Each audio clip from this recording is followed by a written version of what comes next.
For over 5 decades, Ozzy Osbourne stood at the heart of heavy metal, a voice that carried across generations, from the earliest chaos to the final reflective ballads.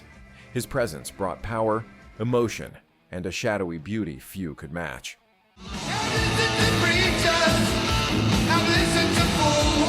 Now, with his passing on July 22nd, 2025, we look back on the songs that left a permanent mark, tracks that still shake speakers, lines that stay with us, moments that turned into milestones. This isn't just a countdown, it's a tribute. 10 songs that will live on through the fans, the memories, and the music itself. They tried to kill my rock and roll. Number 10, Ordinary Man. This song was a goodbye long before anyone knew it.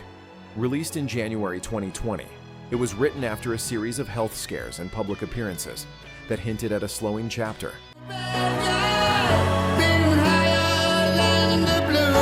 But rather than rage or defiance, what came through was vulnerability and a rare willingness to look back with open eyes.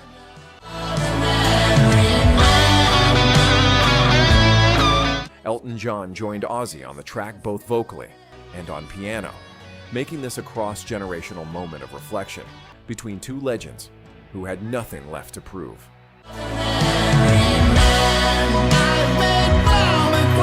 John's involvement came about through his longtime friendship with Ozzy and Sharon, and his piano work gives the song its emotional foundation. Slash and Duff McKagan from Guns N' Roses also contributed guitar and bass respectively, turning the session into something closer to a final jam among old friends than a typical studio cut. I'm still here for you. Producer Andrew Watt, who also played guitar on the track, assembled this dream team of rock legends. The song was recorded in Los Angeles during a short window where Ozzy's health allowed him to work.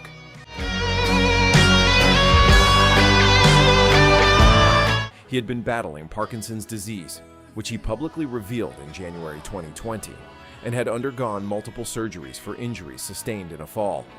In interviews, Ozzy admitted to crying when he first heard the finished version.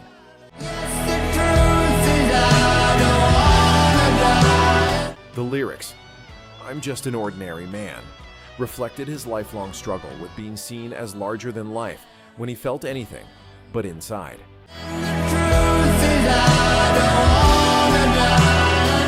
And now, with his passing on July 22nd, 2025, just 17 days after his final performance at Back to the Beginning, the lyrics feel like a final message. No more lonely nights, it's off. He never wanted to be remembered as untouchable, just as someone who lived, hurt, created, and loved. An ordinary man who left behind anything but an ordinary legacy.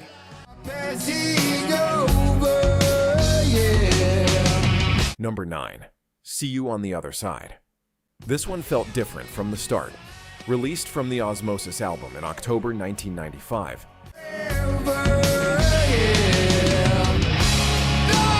it carried a weight that set it apart. Slower, darker, and introspective, the track stood out during a time when metal was being overshadowed by grunge.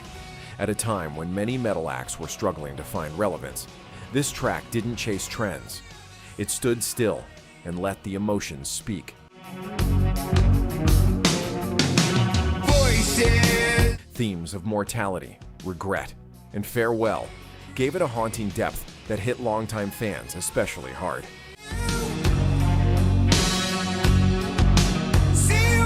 The song was co-written with Lemmy Kilmister of Motorhead, who would become one of Ozzy's closest collaborators and friends. They wrote together often during the 90s, but this track stood out for its honesty and darkness.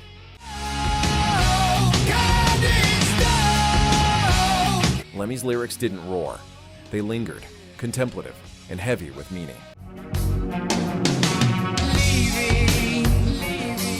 The production was handled by Michael Beinhorn, who had worked with Soundgarden and Red Hot Chili Peppers, bringing a more modern rock sound to Ozzy's music.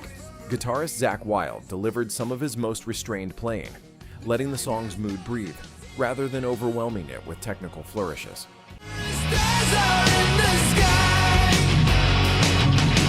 And and in hindsight, it reads almost like a letter to loved ones from someone already half in the next world.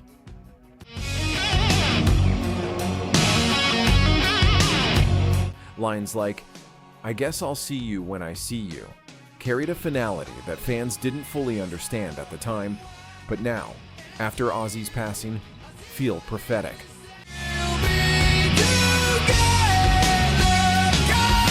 The video, filled with shadowy images and slow-motion scenes, reinforced the idea that something was ending.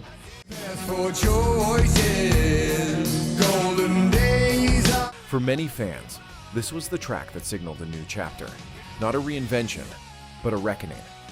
Decades later, its lyrics now feel more prophetic than ever. Number 8. Shot in the Dark. This track marked a shift both in sound and in the people behind the scenes.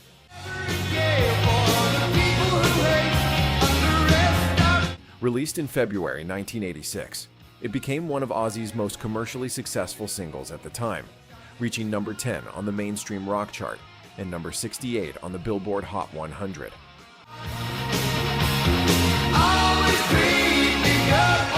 But few realize it was also the last song Ozzy released with bassist and co-writer Phil Soussan, who helped shape the track's distinct polished feel before quietly exiting the lineup shortly after.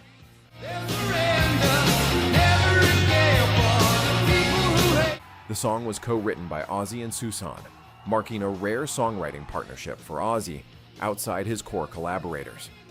The song was recorded during sessions for the Ultimate Sin album in 1985 to 1986, an album that's often overlooked in Ozzy's catalog.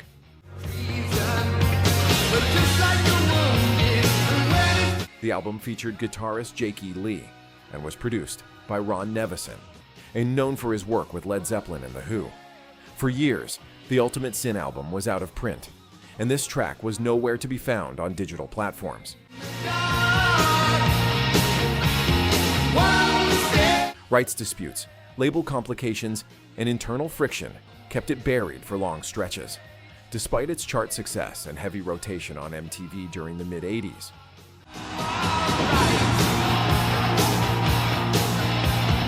There's also mystery around the songwriting credits. Parts of the chorus had originally been demoed years earlier by another band, Wildlife, which Soussan was previously involved in. When the track was reworked for Ozzy, those roots were never officially acknowledged, adding another layer to its strange legacy.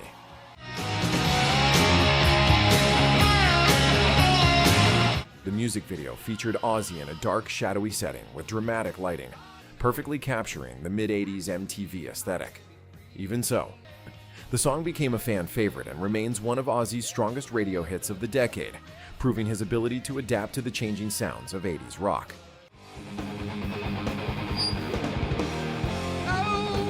Number 7. Over the Mountain. This was the opener to Ozzy's second solo album, Diary of a Madman, and it hit like a mission statement. Fast, defiant, and full of fire.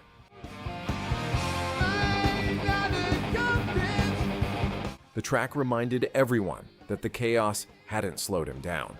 But behind the pounding pace, the lyrics reflected something deeper. Questions about purpose, belief, and the weight of his own mind.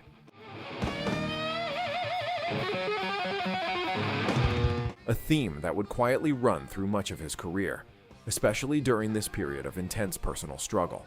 The explosive drum intro was performed by Lee Kerslake, who had laid down the entire rhythm section for the album before being pushed out and replaced in the credits by Tommy Aldridge.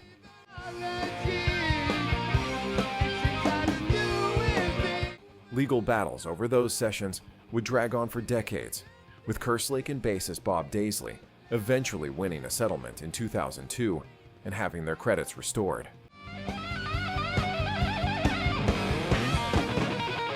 Randy Rhoads had originally sketched out a longer, more intricate version of the song with additional sections, showcasing his progressive rock influences. But it was trimmed in the studio for maximum punch.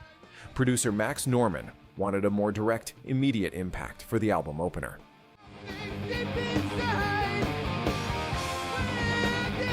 What remained was pure urgency, no filler, just raw momentum. The song features one of Randy Rhoads' most aggressive guitar performances, with rapid-fire riffing and a blistering solo that proved he could match the intensity of any thrash guitarist while maintaining his classical precision.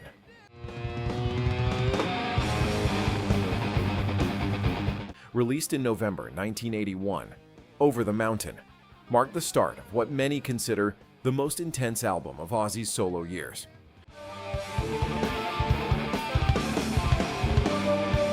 The song reached number 38 on the mainstream rock chart and became a concert staple, showcasing the perfect chemistry between Ozzy's vocals and Rhoads' virtuosic guitar work.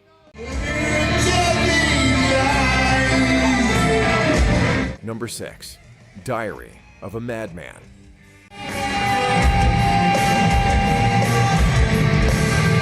This track closed out Ozzy's second solo album, but it felt more like the beginning of a deeper mythos. Written during a period of emotional volatility and inner turmoil, it blurred the line between autobiography and fiction.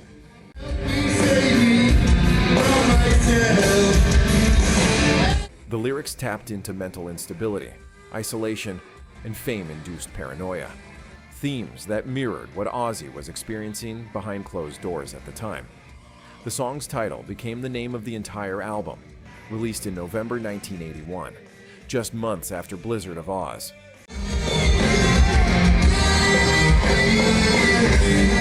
The recording process was turbulent. Much of the album's bass and drum parts were laid down by Bob Daisley and Lee Kerslake, but both were later replaced in the credits by Rudy Sarzo and Tommy Aldridge due to management disputes.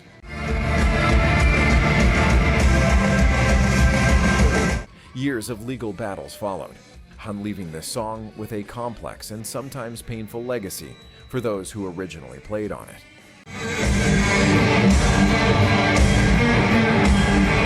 The orchestral elements, rare for heavy metal at the time, were recorded at Ridge Farm Studios and added a haunting layer to the track.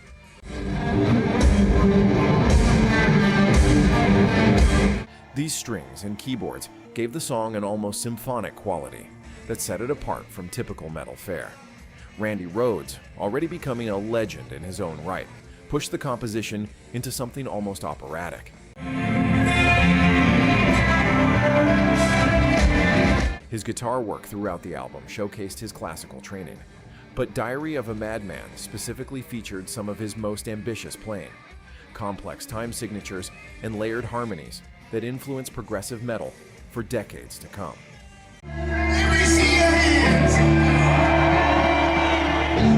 In hindsight, this song marked a turning point. It wasn't just a metal track, it was a personal exorcism sealed in vinyl.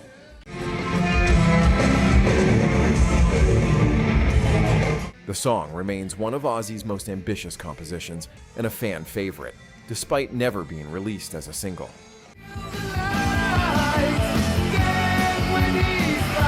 Number 5. Bark at the Moon. This was Ozzy's first major release after the loss of Randy Rhoads, and all eyes were on whether he could carry the momentum forward.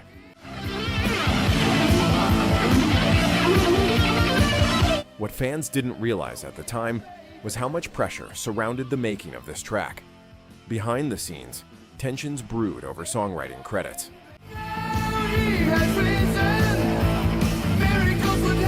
While Ozzy was listed as the sole writer, guitarist Zakk Wylde and bassist Bob Daisley later claimed they were deeply involved in crafting the song, but were pressured into signing away credit.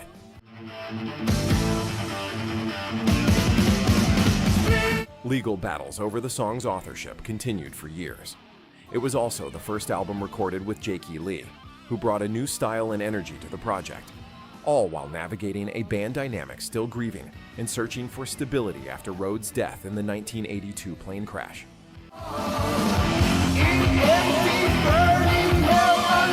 The recording sessions took place at Ridge Farm Studios in Surrey, and according to those present, the atmosphere was intense.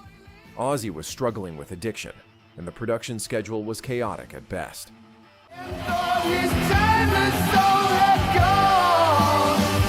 Despite the turmoil, the album was produced by Bob Ezrin, Max Norman, and Ozzy himself. The iconic music video, released at the peak of MTV's influence, helped catapult the track into visual legend.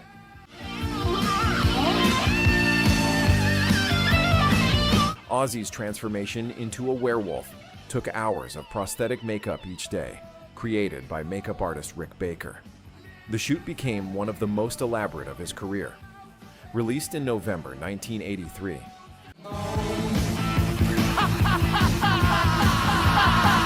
Bark at the Moon reached number 21 on the mainstream rock chart and helped the album achieve triple platinum status.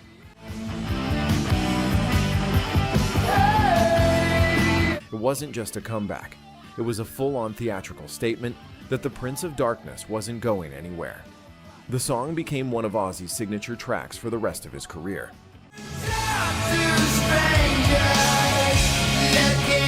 Number 4. No More Tears. This track came out during a moment of surprising clarity. At the time, Ozzy was battling addiction, but beginning to find focus again.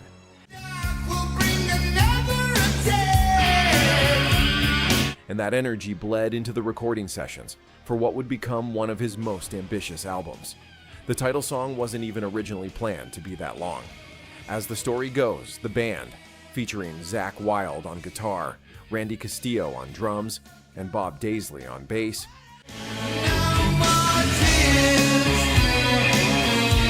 just kept jamming in the studio until it naturally stretched past 7 minutes. But rather than cut it down, producer Dwayne Barron kept the whole take, capturing the raw, unfolding tension.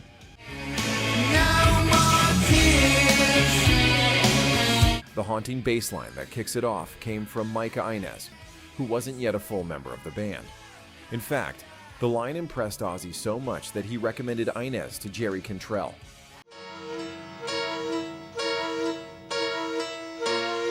Helping Inez land a spot in Alice in Chains, one of the defining bands of the grunge era. The song was recorded during the No More Tears album sessions in 1991, a pivotal moment when Ozzy had quit drugs and alcohol and was approaching his music with renewed focus.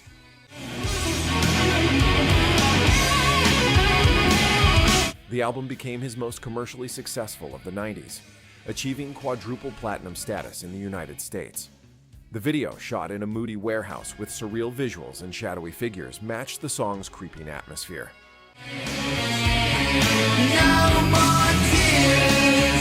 It became a staple on MTV and helped push the album to multi-platinum status. The song reached number 10 on the mainstream rock chart. More than a hit, No More Tears became a statement.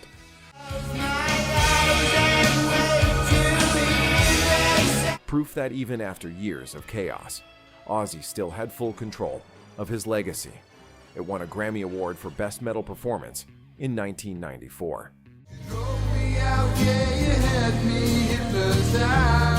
Number 3.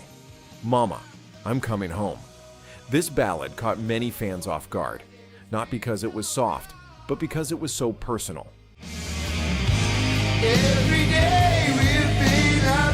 Written as a tribute to his wife and manager Sharon, it was one of the few times Ozzy openly reflected on the toll his lifestyle had taken on the people around him.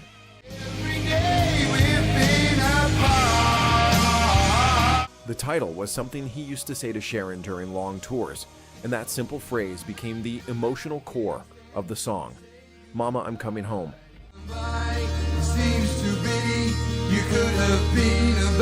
Mama was Ozzy's affectionate nickname for Sharon, whom he married in 1982 after she became his manager and helped him launch his solo career.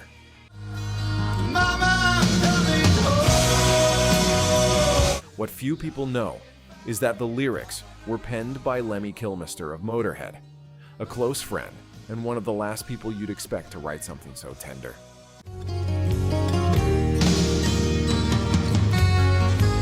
Lemmy wrote the words in less than 2 hours after Ozzy gave him a cassette with the melody. The collaboration worked perfectly. Lemmy brought the raw honesty, while Ozzy delivered the feeling. The music was co-written by Ozzy and guitarist Zakk Wylde.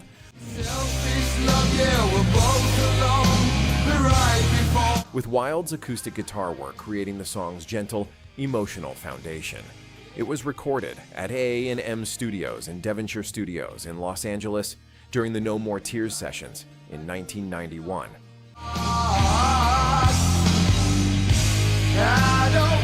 The song became one of Ozzy's biggest radio hits, reaching number 28 on the Billboard Hot 100, his only solo top 40 hit in his lifetime. But it wasn't just the airplay that made it last. It was the truth behind it.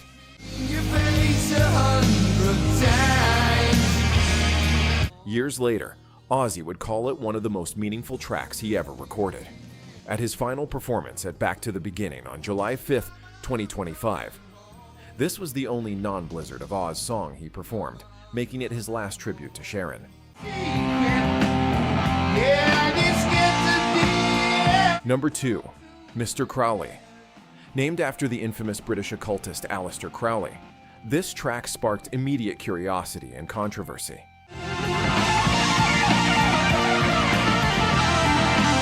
It was never meant to glorify anything sinister, but rather to explore themes of mysticism, obsession, and the unknown.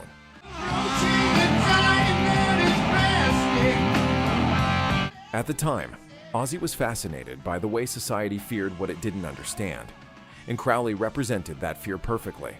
The song became a cornerstone of his solo identity, dark, theatrical, and unafraid to wade into controversial waters.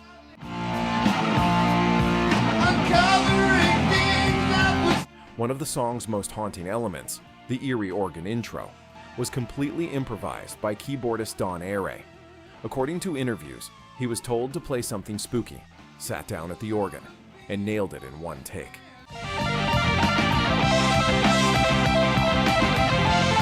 That moment became one of the most iconic openings in metal history.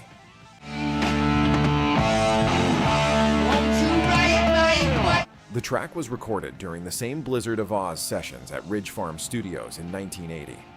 Randy Rhoads' guitar solo on Mr. Crowley showcased his classical training and technical brilliance, helping establish him as one of the greatest guitarists of all time before his tragic death in a plane crash in 1982.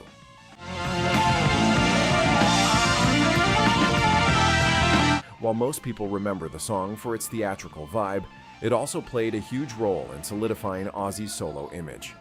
This wasn't just the former Sabbath singer trying to keep up. This was an artist carving out his own mythology.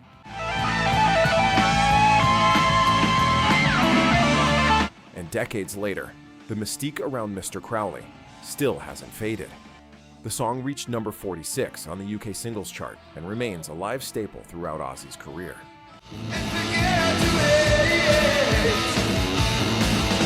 Number 1. Crazy Train. This was the moment the world realized he wasn't done.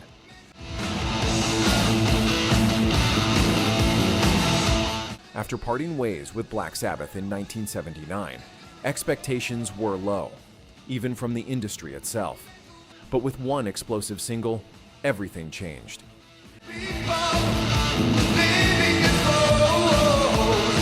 Crazy Train became the anthem of his rebirth, announcing that a solo career wasn't just possible, it was unstoppable. The song came together at Ridge Farm Studios in England during the recording of Blizzard of Oz.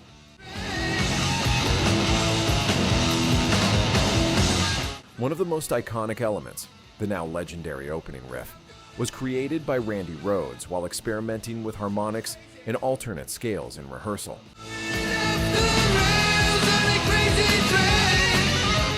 The riff has since become one of the most recognizable in rock history. The lyrics, surprisingly, were inspired by global tensions and Cold War paranoia. It was a protest song in disguise, dressed in full leather and madness.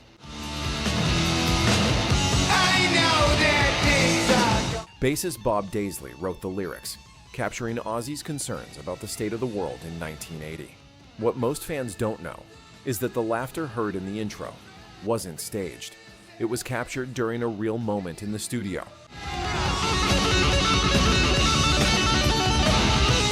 A burst of chaotic energy from Daisley, who was cracking up between takes. That detail, left in the final mix, gave the track an eerie, unfiltered edge.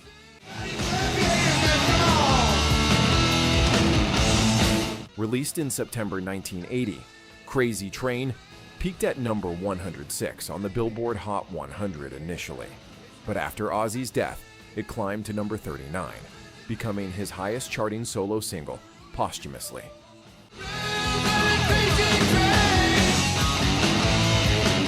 Decades later, it still feels like lightning in a bottle.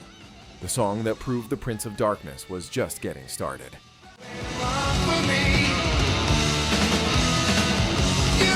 From Crazy Train to Ordinary Man, Ozzy Osbourne gave us 5 decades of unforgettable music. He was the voice of heavy metal's darkest corners and its most vulnerable moments. The Prince of Darkness is gone, but his legacy echoes forever. In every power chord, every haunting lyric, every fan who found themselves in his music. Rest in power, Ozzy. Your songs will never die. Share your favorite Ozzy memory in the comments below.